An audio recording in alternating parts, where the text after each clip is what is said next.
देश के कुछ बड़े पत्रकार हैं, वो कई बार खुले रूप से ये आरोप लगाते हैं कि बीजेपी ने या केंद्र सरकार ने मीडिया को नियंत्रित किया हुआ है। आपके लोकसभा लड़ने से 3 पूर्व मुख्यमंत्री प्रभावित हुए, तीरथ जी का टिकट कट गया, निशंक साहब का टिकट इसलिए कह रहे हैं लोग कि इसलिए भी कटा कि एक ब्राह्मण कैंडिडेट वहाँ दे दिया है तो यहाँ से उनका काटा गया है, और त्रिवेंद्र सिंह रावत जी की तैयारी जो है वो पौड़ी से थी। ऐसा इसकी प्रशंसा होनी चाहिए।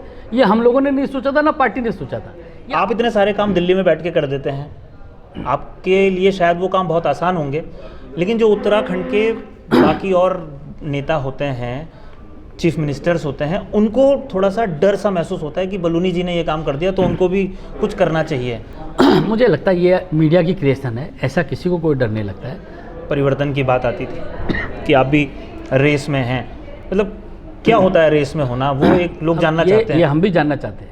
मेरा भी सवाल है कि रेस क्या होती है। तारामंडल की जब बात हो रही थी तो पौड़ी में कुछ हंसी मजाक वाले अंदाज में बात हो रही थी, तो लोग कह रहे थे बलूनी जी ने दिन में तारे दिखा दिए पौड़ी में।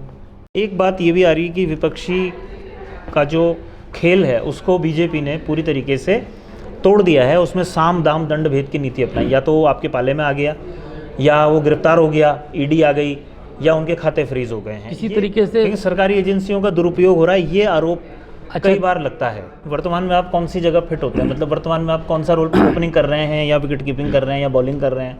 मैंने कोटद्वार में कहा, मुझे लगता है कि कोटद्वार के लिए बहुत ज़रूरी है कि हम कर्ण आश्रम को एक राष्ट्रीय परियोजना बनाएं। अंकिता भंडारी हत्याकांड हुआ था, वो मैं यहाँ इसलिए जिक्र कर रहा हूँ क्योंकि वो पौड़ी संसदीय सीट का एक मुद्दा रहा, श्रीनगर से लेकर और जो यमकेश्वर वाला क्षेत्र है वहाँ पर काफ़ी वो रहा। आप घूम रहे हैं, कभी वो मुद्दा आया आपके सामने?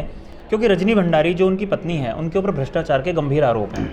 राज्य सरकार ने भी तमाम आपत्तियां दर्ज करी, नैनीताल हाई कोर्ट में प्रकरण है। तो ऐसे भ्रष्टाचारी परिवार को बीजेपी ने क्यों अपने यहाँ शामिल किया, जबकि भ्रष्टाचार के खिलाफ बीजेपी की कड़ी लड़ाई है?